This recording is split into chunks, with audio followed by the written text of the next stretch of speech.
Mabaxola izona abantu bethuna eSouth Africa. South Africa mayibuyele kuThixo man, please man. South Africa back to God. Hayi man, man, bani mabaxola izona. Uyaphi lo mntana? Wayakha. Nansi ke team esihamba nayo. Mabaxola izona abantu man. Siyoqeqebula. Yini madoda? Siyefusile. Sizawela lo mlambo ke niwubonayo bantu. Sawela pha kule ndawo niyibonayo. Sawela.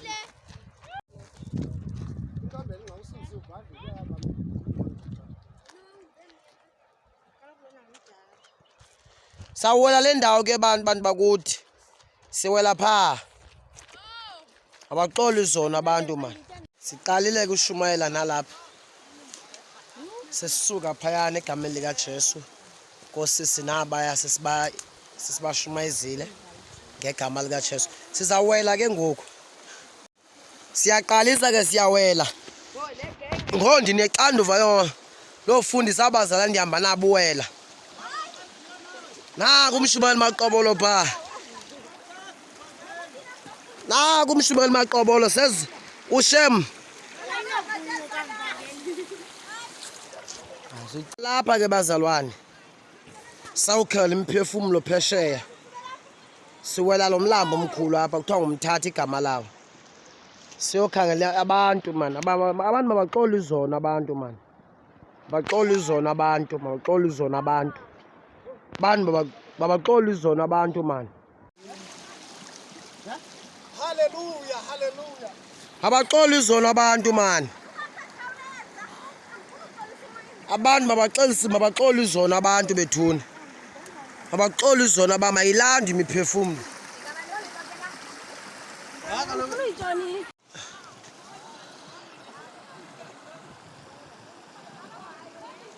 Kumshumayele bacela ngoYesu behlamba impahla. Khawujonge nje. Mabasindiswe abantu bethuna man. Masindiswe abantu man. Izinto oyimeqo apha emlenzeni. Bapha kuntshoma abantu abanemeqo bayahamba namhlanje. Iziqhwala ziyahamba nemfama ziyabona pha. Nezithulu ziyeva. uYesu pha wenza imimangaliso. Nabangaboni bayabona kulo Yesu unamandla. Ngendlela nje emangalisayo. Hayi. Uyakhulula uYesu.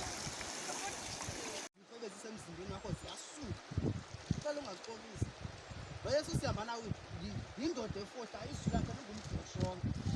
Ya. Ngoba uthiwa iheza iviki design emkhathi lo wasegwadana esibenqani. Wathi uYesu uyafika indoda isuke ekhweni. Yeza iviki yanyanga.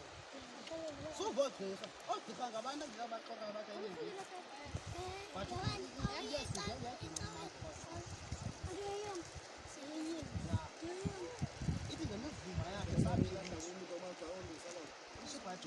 Dingayo nje njengoba siphila emhlabeni impendulo yethu nguJesu. Impendulo yethu ifihlwe kuYesu. uYesu uyimpendulo. Ukuthi noba siphila emhlabeni sidinga impendulo. Izinto ezisibethayo zisibetha side sidinwe sikhalale. Ingoba sidinga impendulo. uYesu uyimpendulo yehlabathi. Impendulo yelizwe nguYesu. Singahamba indawo ekuthiwa ziyanceda. Sikhupha imali ezinamagama sifuna uncedo empilo zethu but sishiya impendulo. uYesu uyimpendulo yehlabathi. Uyeba? Ukuze nabantu baprogress ebomini baphumele bambe phezulu badinga uYesu. That's why abantu ndisuka esikolweni ndandifunda abantu umuntu azixhome ne-degree ne-masters ene-honors ene-PhD engudokotela umuntu azitshisa ipilisi etanga azibulala because impendulo kuJesu.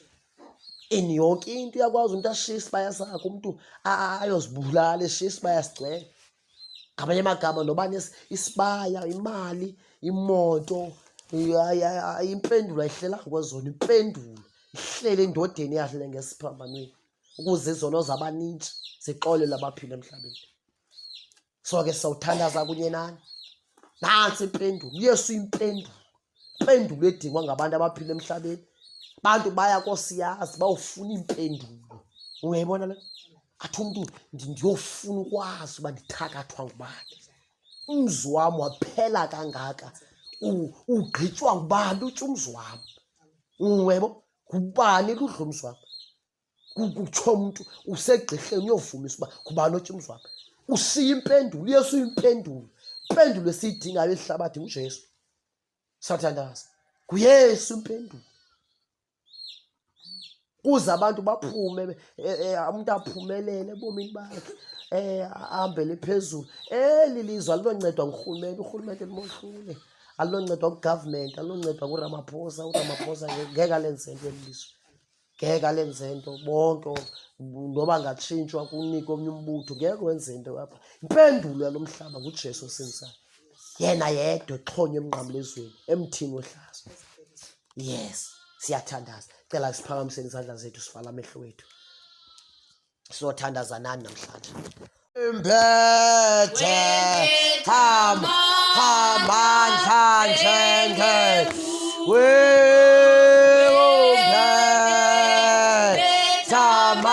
amandla njenge umpethe amandla njengenkomba uyinkosi yamakho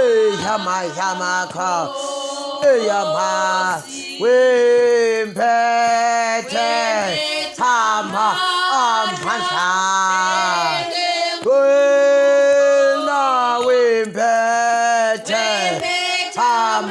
uwempethe njengenkomba wimpethe njengenkomba uyinkosi Thixo wabophilile ngegama likaYesu waseNazaretha, Nkosi yam, Baba wethu namandla, siyathandaza Nkosi ephilayo, nalapha Nkosi namandla simemezela amandla loyiso, Baba wethu ophilayo ngegama likaYesu waseNazaretha, Thixo wabophilileyo egameni likaYesu Kristu waseNazaretha, Baba wethu namandla, Baba wethu ophilayo, thatha indawo yakho Moya Ingcwele egameni likaYesu waseNazaretha. Siyathandaza kulo mzi, Baba wethu namandla, gcwalisa amalangatya omlilo, Baba wethu ophilayo, asiphume kweli khaya bewafila amandla wakho ngegama likaYesu waseNazaretha, Baba wethu namandla, siyathandaza Nkosi yam ngegama likaYesu wasenyonke imimoya emdaka embambeli khaya, Baba wethu namandla, idliwa lilangatya lomlilo egameni likaYesu waseNazaretha, Baba wethu namandla, siyathandaza Thixo wam ophilayo egameni likaYesu waseNazaretha. Hawu Moya Ingcwele, siyathandaza egameni likaJesu Kristu waseNazaretha. Apostoli Yohane phayana ithi le vesi, uYesu wabonakalisela ukuze imisebenzi yonke kaSathane ayidilize futhi ayichithe. Yebo. So ngamanye amagama, njengoba silapha sizomemezela udaba lukaYesu Kristu waseNazaretha ukuthi ikhona indoda eyalenga esiphambanweni ukuze izono zabaphila emhlabeni zixolelwe. So ngamanye amagama lithi iBhayibhile bonke abazinikele kuye baxolelwa izono. Bonke abazinikele kuYesu baye baxolelwa izono. Ngamanye amagama ke umuntu xa ephila emhlabeni udinga isisombululo esinguYesu. Kukho izinto ezehlela umuntu ophila emhlabeni angabi nampendulo zazo. khona nezinto ezehlela nina njengoba nihlelele ndawo umuntu nomuntu. Enye into ehlela wena uqonda ukuthi awunokuyithetha nakulo uhlala naye apha endlini ngenxa yobusikizi futhi nobubi bayo. So ke ngoku siphethe the good news zikaYesu, siphethe indaba zobukumkani ezimnandi zikaYesu Kristu osinzayo. So ke ndicela kuthandaza kunye nawe ukuze nokuthi noba yintoni umuntu emehlela ebomini bakhe namhlanje nantsi impendulo enguYesu. So ndicela nindivumele ndithandaze kunye nempilo zenu, nginibeke izandla phezu kweentloko zenu kuze uYesu, nokuba beningalali ebusuku namhlanje niwubona amandla nomahluko phezu kobomi benu. Niyandivumela ninenze loo nto. Imani ngeenyawo zenu ke nizothandaza, niphakamise izandla zenu. Bawo ingcwele egameni likaYesu, naba bantwana bakho Thixo wam onamandla, ndiyathandaza phezu kwabo. Bawo ingcwele bawo namandla wonke, ndizababeka izandla egameni likaJesu waseNazaretha. Father God, I pray in the name of Jesus, egameni likaJesu bakhulula abangalali ebusuku, bawo namandla abaklexezwa ngomamlambo, iinyoka zabathakathi, iinyoka zamagqwirha namhlanje azisenamandla phezu kweli khaya egameni likaJesu. Nina bomamlambo, nani mimoya egqubayo kule ndawo, bawona amandla nityiwa ngumlilo egameni likaJesu Kristu Father God, ndiyathandaza Baba wethu onamandla, makwenzeke in the name of Jesus. Bawo ingcwele, nceda lo mama nkulunkulu wabona amandla, nceda lo mama egameni likaJesu. Zonke namhlanje kube khona umahluko empilweni yakhe egameni likaJesu. Ncede nalo mama Baba wethu onamandla egameni likaJesu. Awu Nkosi, emzini wakhe bawo ingcwele, bonakala namhlanje egameni likaJesu. Sithembe wena, nceda nale ntombazana Baba wethu onamandla, siyathandaza ngegama likaJesu. Holy Spirit, in the name of Jesus, amen. Siyabulela ke bomama bam egameni likaJesu. Cela ke nisikhulule. Namhlanje ke sinemlaliso pha ngaphesheya entendeni. Andiyazi uba niyokuyibuwela. Sinomlaliso ophuma ekuseni kwa7 namhlanje kuphuma ngomhla ekuseni. Siphinde ke sibe nenkonzo ka9 ke. Kodwa abanye bagoduka ekuseni, kodwa ke thina siphinde sibe nenkonzo ka9. Ngoku andiyazi uba aninophumelela lapha emlalisweni.